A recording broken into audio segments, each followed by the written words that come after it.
เบนมีตัวลงมาใหม่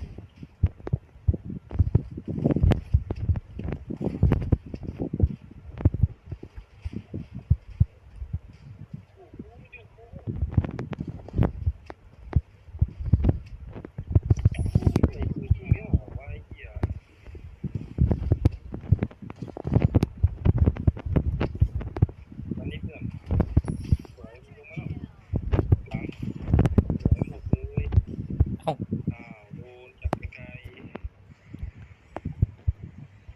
โอ้อะไรวะไม่ได้เปิดไมค์คุยกับเบนเลยเมื่อกี้หลงปิดไมค์หลงตึงเลยเมื่อกี้เพื่อนโทษ sorry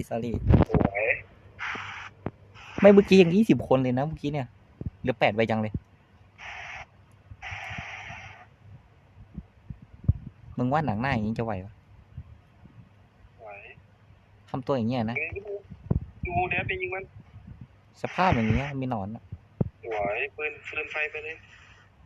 ดูโยนอะไรไป โยนไม่ถึงแขนสั้นๆยังอ๋อจูดี้กูปะนั่น นี่